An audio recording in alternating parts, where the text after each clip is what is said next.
Dear students, প্ৰথমতে মোৰ ভিডিঅ'টো চোৱাৰ বাবে তোমালোকক বহুত ধন্যবাদ। এইটো মোৰ প্ৰথম প্ৰয়াস, গতিকে কিবা ভুল হ'লে তোমালোকে ইগনোৰ কৰি দিব। এই ভিডিঅ'টো ক্লাছ 10ৰ সেৱা আৰু CBSEৰ হাফ ইয়াৰলি আৰু মিড টাৰ্মৰ চিলেবাছক লৈ পেলাই মই মেথমেটিক্সৰ কিছুমান মডেল কুৱেশ্যনছ সলভ কৰিম আৰু আশা কৰোঁ আগন্তুক পৰীক্ষাত তোমালোকক এইখিনি হেল্প কৰিব। আৰু এনেকুৱা ধৰণৰ ভিডিঅ' ভৱিষ্যতে পাই থাকিবৰ বাবে তোমালোকে মোৰ চেনেলটো লাইক কৰিবা আৰু ছাবস্ক্ৰাইব কৰিবা। ঠিক আছে, এতিয়া আমি ষ্টাৰ্ট কৰোঁ। প্ৰথম কুৱেশ্যনটো আছে,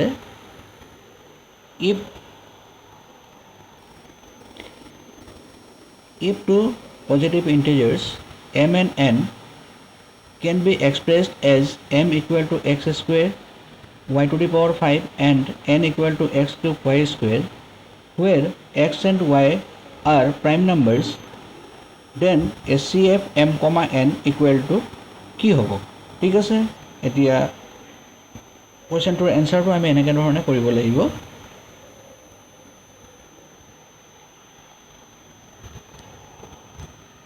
প্ৰথমতে m equal to x square y to the power 5, তো কুৱেশ্যন নম্বৰ 1টো মই সলভ কৰিছোঁ। প্ৰথমতে question number 1,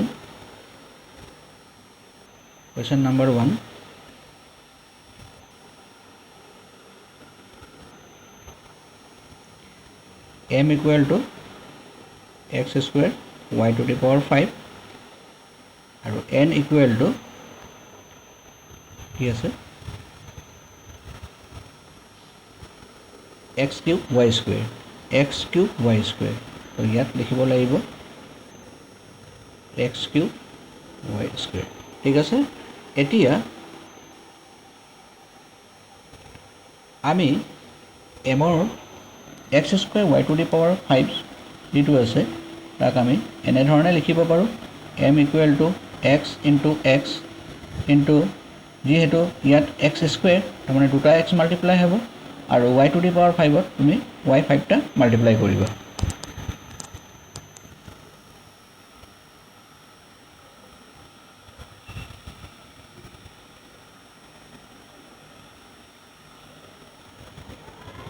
n equal to x cube y square, যিহেতু x cube y square আছে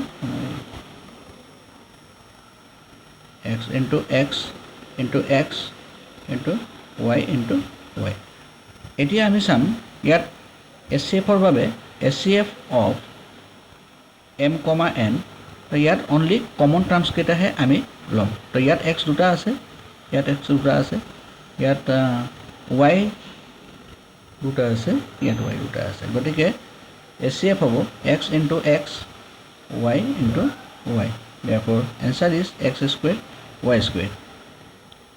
তো অপশ্যন কি হ'ব? অপশ্যন এ হ'ব x square y square। ঠিক আছে, অপশ্যন এ হ'ব। নেক্সট কুৱেশ্যনটো চোৱা। নেক্সট কুৱেশ্যনটোত আছে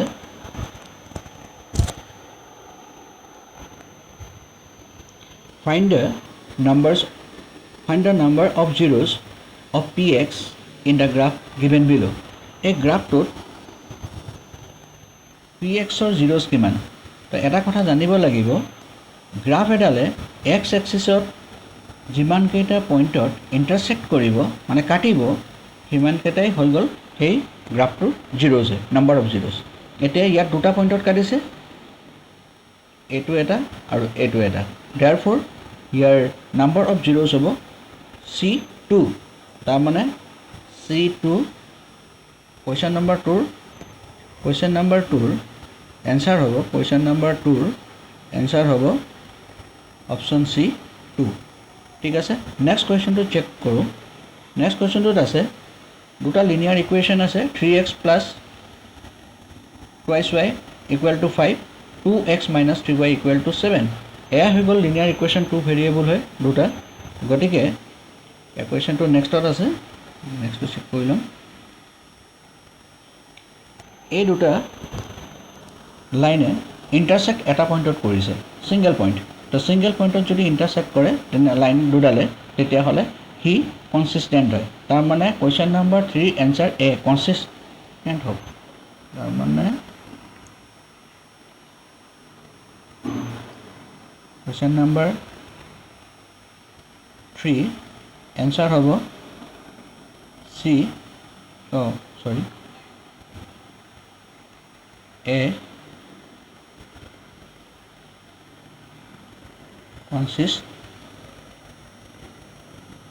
consistent. Next question to আছে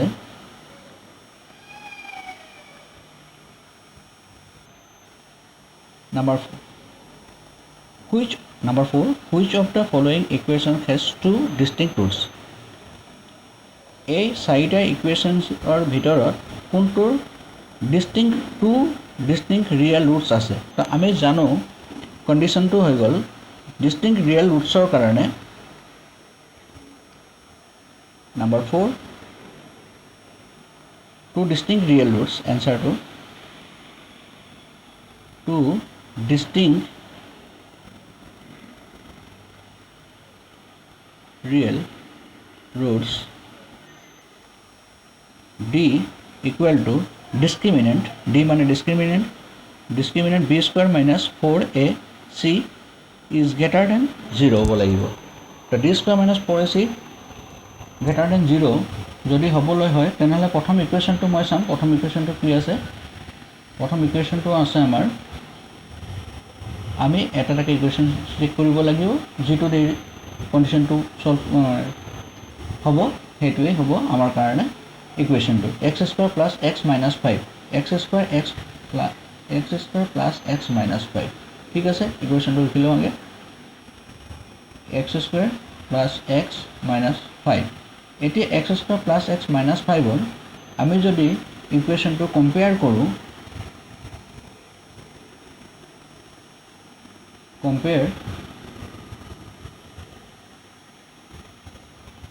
with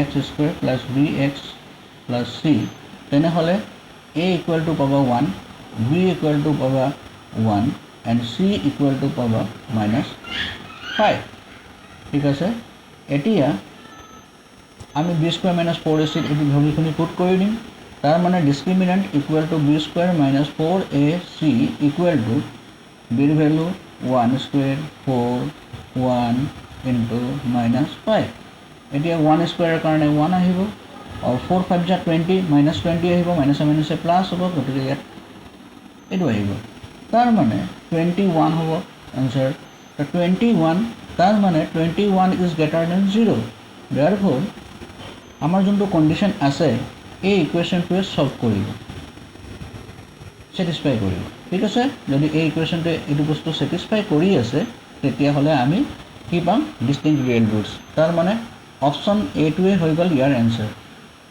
x square plus x minus 5 ঠিক আছে বুজি পালা সাগে question number 5 হয় question number 5 question number 5 or second term of an AP is 13 to A2 এটা কথাটো হৈ গ'ল কি n term of an AP question to বুজিলো n term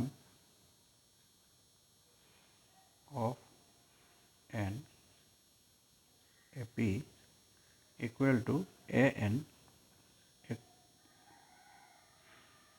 a first term है n minus 1 into d এটা second term বুলি কৈছে second term a2 হ'ব a2 equal to আমি লিখিব লাগিব a plus 2 minus 1 n ৰ ঠাইত only 2 বহাই দিলে হৈ যাব d এটা a2 টাৰ্মটো আমাক দিয়া আছে second টাৰ্মটো 13 তো 13 ইয়াত 13 বহাম আৰু এফালে a 2 minus 1 1 হ'ব তো d এটো ইকুৱেশ্যন 1 and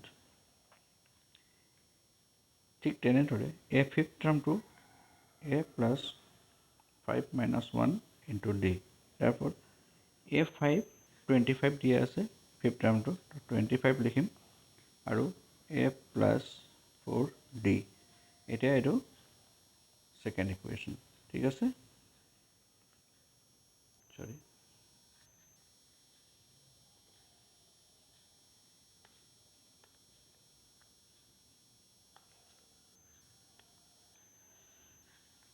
এতিয়া সাবট্ৰেক্ট আমি সাবট্ৰেক্ট কৰিম subtract 1 from 2 আমি কি পাম subtract 1 from 2 তাৰ মানে a plus 4d equal to 25 লিখিম আৰু a plus d equal to আমি 13 লিখিম ঠিক আছে এটা সাবট্ৰেক্ট কৰা সাবট্ৰেক্ট কৰিলে কথাটো এনেকুৱা ধৰণৰ যদি আমি কোনোবা এটা চাম এনেকুৱা ধৰণে সাবট্ৰেক্ট কৰোঁ তেতিয়াহ'লে তলৰ চাইনকেইটা যি থাকিব সেইকেইটা ইয়াত পজিটিভ চাইন আছে গতিকে ইয়াত নিগেটিভ হৈ যাব ইয়াত পজিটিভ চাইন আছে ইয়াত নিগেটিভ হৈ যাব ইয়াত পজিটিভ চাইন আছে গতিকে ইয়াত নিগেটিভ ধৰিব লাগিব এতিয়া 5 পৰা 3 মাইনাছ কৰিলে 2 2 পৰা মাইনাছ কৰিলে 1 এফালৰ পৰা 4 পৰা 1 ইয়াত 1 আছে 1 মাইনাছ কৰিলে 3 হ'ব তাৰমানে ইয়াত 3d আহিব ঠিক আছে সাইন পজিটিভ হ'ব therefore d equal to 12 divided by 3 cancellation কৰা d equal to 4 আহি যাব putting d equal to 4 putting এই ভ্যালুটো question number 1 ত বহাই দিয়া equation number 1 putting d equal to 4 in equation 1 equation 1 to হৈ গ'ল a plus d তাৰ মানে a plus 4 equal to 13 তাৰ মানে a equal to 13 minus 4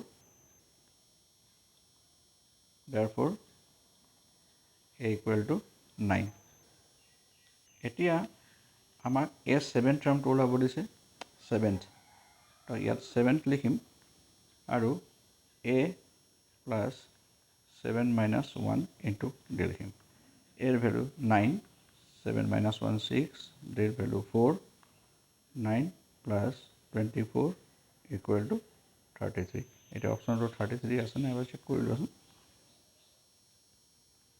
আছে ইয়াত 33 আছে ইয়াত তো 33 এইটো অপশন হ'ব ঠিক আছে অপশন বি অপশন কি হ'ব বি নেক্সট কুৱেশ্যনটো চাম নেক্সট কুৱেশ্যনটো এবাৰ চোৱা A line segment is of the length 10 units if the coordinates of its one end are 2, -3 and the abscissa of the other end is 10 then the coordinate is abscissa মানে আমি জানো x axis হয় তাৰমানে x উলিয়াব লাগিব x already দিয়া আছে আমাক 10 আৰু coordinate মানে y আমি y উলিয়াব লাগিব ঠিক আছে a line segment of length ধৰি ললো লাইন সেগমেন্টডাল AB লাইন সেগমেন্টডাল যদি মই AB ধৰি লওঁ question number 6 হ'ব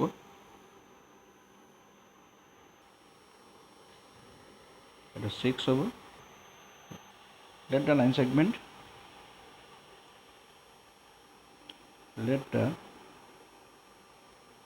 segment be AB তাৰ মানে AB ফার্স্ট পয়েন্টটো হয় তো let A 2, -3 and B x আমাৰ যেহেতু দিয়া আছে তো x এপসিসা দিয়া আছে গতিকে x 10 দিয়া আছে আৰু যোনটো y অৰ্ডিনেট উলিয়াম সেইটো y গতিকে এইটো ধৰি থলো ঠিক আছে এতিয়া আমাক AB লেংথটো দিয়া আছে তো AB ইকুৱেল টু 10 units এইটো given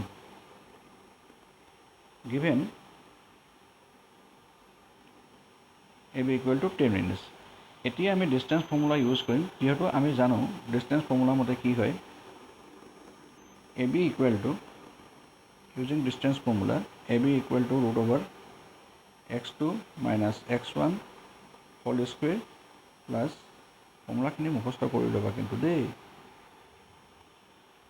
y2 minus 1 whole square এতিয়া এ বি ইকুৱেল টু তোমাক 10 দিয়া আছে, গতিকে 10 লিখিম। আৰু ইয়াত যিহেতু এৰ x1 হ'ব আৰু এইটো y1 হ'ব আৰু বিৰ এইটো x2 হ'ব আৰু y2 হ'ব। তেতিয়াহ'লে মই ইয়াত এতিয়া পুট কৰি দিম x2 10 মাইনাছ 2, জাষ্ট খালি ভেলু পুট কৰিছোঁ। এইটো x1, গতিকে x1ৰ ভেলু 2, ঠিক আছে। আৰু ইয়াত x2 10 হয়, গতিকে আমি 10 লিখিছোঁ। ঠিক একেদৰে y2টো 1 হয়, y2টো y হয় আৰু y1 মাইনাছ 3, তো y1 মাইনাছ 3 ইয়াত অলৰেডি মাইনাছ আছে, তো মাইনাছ 3 লিখিব লাগিব, ঠিক আছে। অকল স্কুৱেৰ কৰি দিম। এতিয়া স্কুৱেৰিং বথ ছাইড কৰিলে এইটো 10 স্কুৱেৰ হৈ যাব আৰু এইটো ৰুট অভাৰ 10 মাইনাছ 2 8 হ'ব, 8 স্কুৱেৰ। এইটো y plus 3 whole square and বাহিৰত স্কুৱেৰিং কৰিছোঁ দুইফালৰ পৰা, স্কুৱেৰিং বথ ছাইড, ইয়াক কয় স্কুৱেৰিং বথ ছাইড। অসমীয়া মিডিয়ামৰ ল'ৰা ছোৱালীবিলাকে দুইফালে বৰ্গ কৰি বুলি লিখিব পাৰা, ঠিক আছে। এতিয়া 10ৰ স্কুৱেৰ কৰিলে 100 হ'ব আৰু এইটো 8 স্কুৱেৰ। এই স্কুৱেৰটোৰ কাৰণে এই ৰুট অভাৰটো উঠি যাব, তাৰমানে আমি ইয়াত 8 স্কুৱেৰ 64 পাম আৰু y plus 3 whole square. Simple কথা, এই স্কুৱেৰটোৰ কাৰণে এই ৰুট অভাৰটো উঠি যাব। এতিয়া 100 হ'ল 64 y square a plus b whole square ফৰ্মত এইটো কনভাৰ্ট কৰি দিম, ঠিক আছে। 2 3 = 6, 6y, 3 3 = 9। এতিয়া এই টাৰ্মটোৰ লগত এই টাৰ্মটো ছাবট্ৰেক্ট হৈ যাব, এই টাৰ্ম 100 ইয়াৰ লগত ছাবট্ৰেক্ট হৈ যাব। y স্কুৱেৰ প্লাছ 6y, 64 আৰু 9 যদি মই প্লাছ কৰোঁ 73 হ'ব, আৰু এইটো ইয়াত ছাবট্ৰেক্ট কৰি দিম 100 ইকুৱেল টু 0, ঠিক আছে।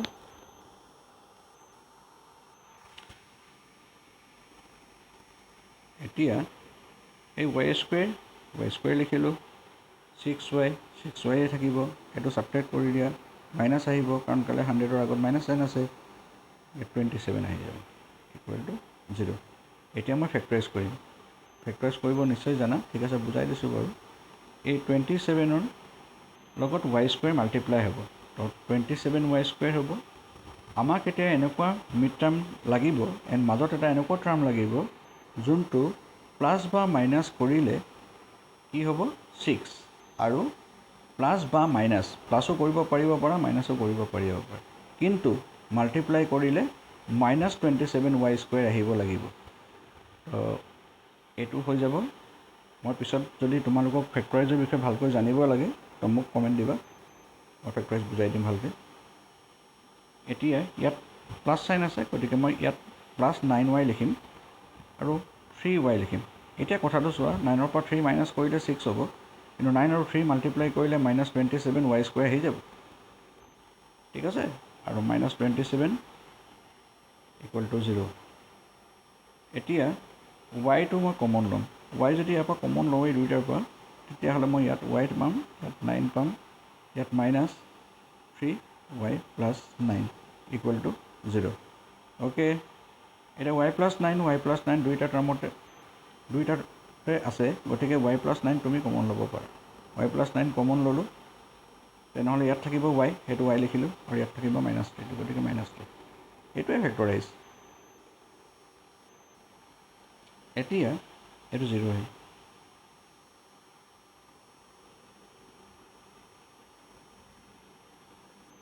এতিয়া আমি লিখিম আইদাৰ y plus 9 equal to 0, y equal to -9 হৈ যাব, আৰু y -3 equal to 0, y equal to 3 হৈ যাব। therefore এনচাৰ ইজ 3, -9 লিখিব পাৰোঁ আমি। therefore এনচাৰ হৈ যাব 3, -9। তাৰমানে আমাৰ অৰ্ডিনেটটো কি হ'ব পাৰে 3 হ'ব পাৰে বা -9 হ'ব পাৰে দুটা এনচাৰ আহিব ঠিক আছে অ'কে বুজি পালা এই অপশ্যনটো আমি আছেনে নাই চাই লওঁ বাৰু দেই নাম্বাৰ 6 এইটো চোৱা অপশ্যন ডিত আছে 3, -9 এইটো এনচাৰ হয় ঠিক আছে অপশ্যন ডি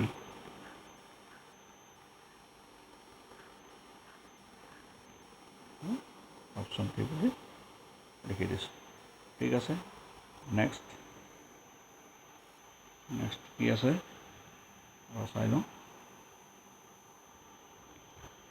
এতিয়া কৈছে the vertices of triangle ABC A2,1 B6, -2 এবাৰ ভালকৈ চোৱা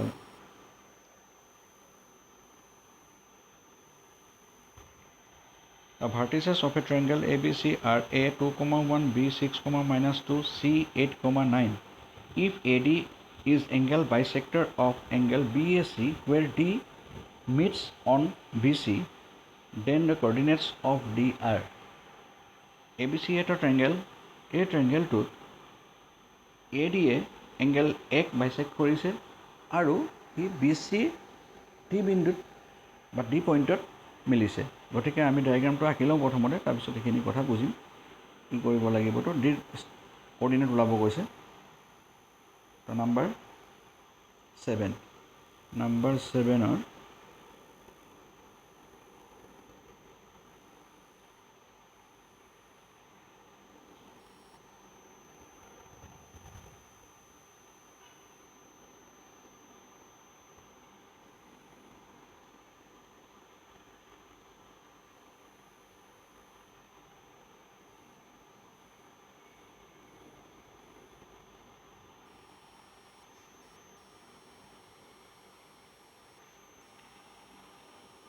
ABC এটা ট্ৰেংগল হয় ABC BC AD AD BC মিলিত হৈছে বা AD ইন BC ইণ্টাৰচেক্ট কৰিছে আৰু এংগেল এক সমানে দুভাগ কৰিছে ডেট মিন বাইচেক্ট কৰিছে এই কথাটো বুজাইছে ঠিক আছে তো সলিউশ্যনত আমি লিখিব পাৰোঁ সলিউশ্যনত আছে আমাক দিয়া আছে এ পইণ্টটো কিমান আছে সেইখিনি গোটেইখিনি চাই ল'ব লাগিব এবাৰ তো পইণ্টকেইটা আগে চাই লওঁ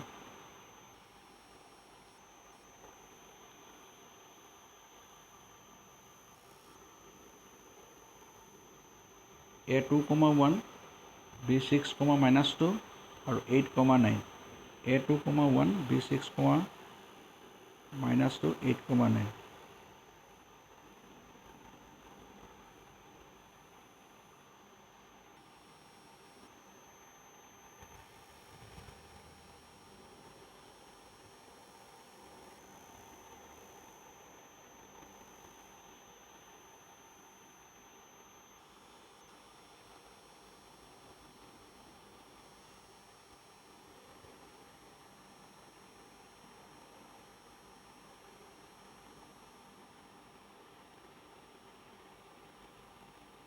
9 ঠিক আছে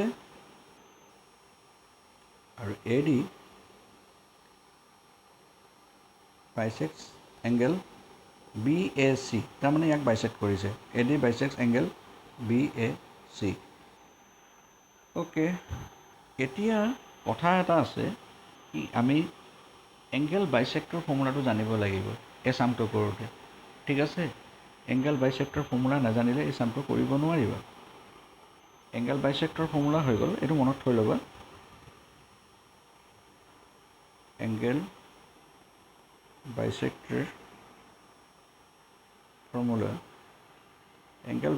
ফৰ্মুলা মতে সদায় যদি কোনোবা এটা এংগেলক মনত ৰাখা কোনোবা এটা এংগেলক যদি এডাল line ছেগমেণ্টে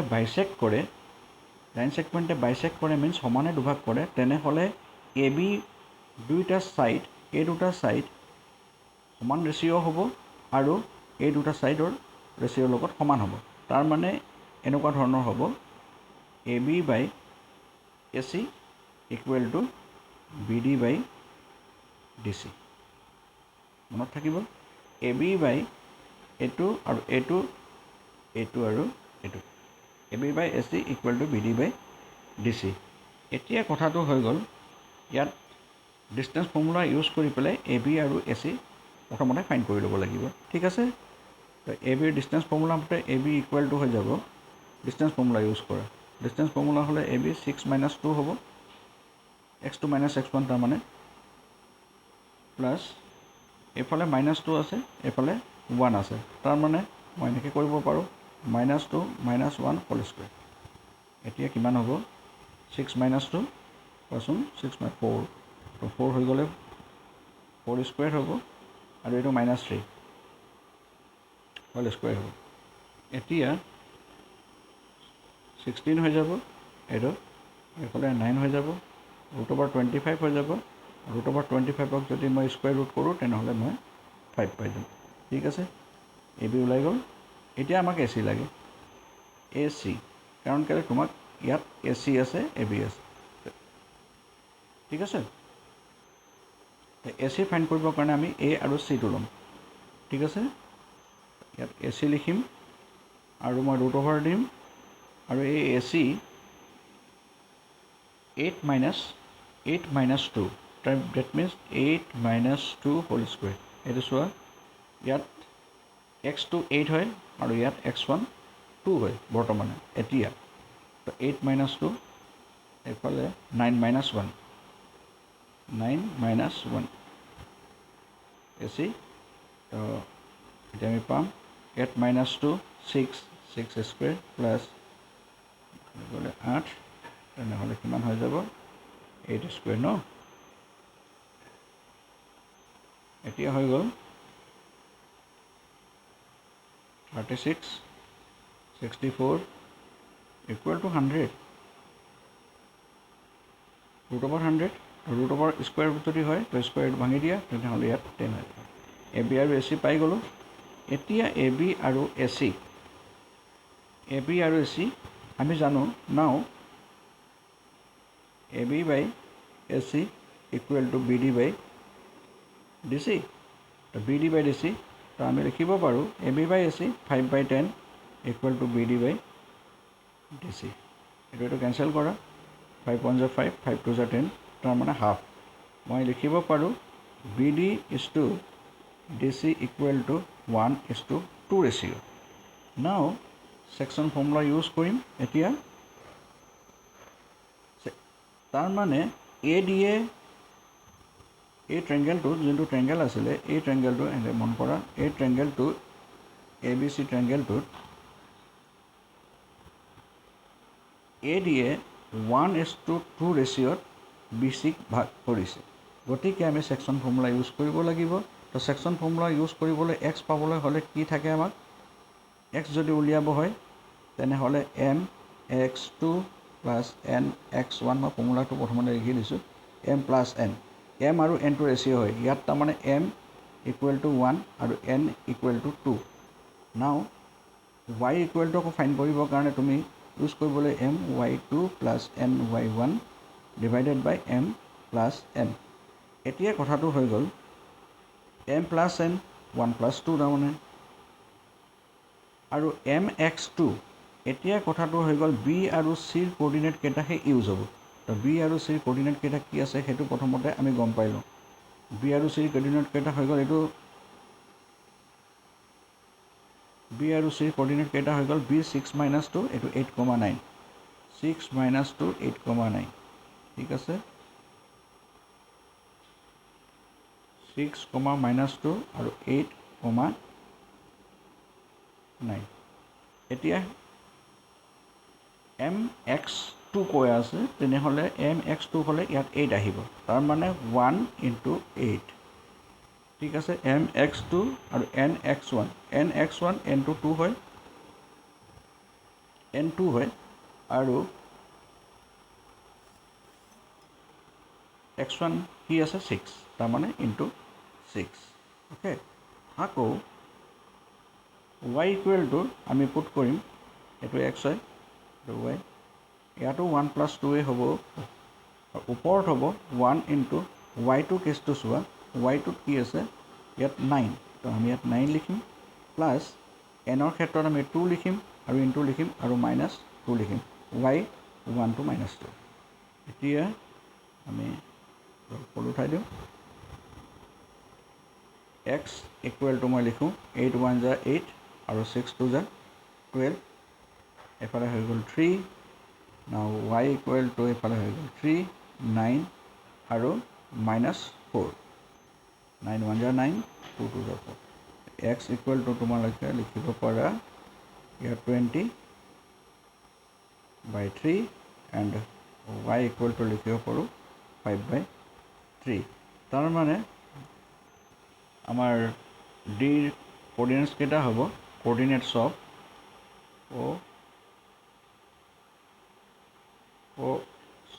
of D equal to 20/3,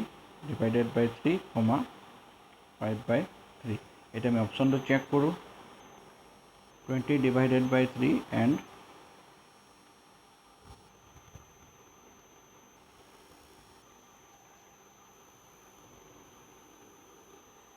এইটো নম্বৰ ডিত চোৱা 20 এইটো 20/3 and 5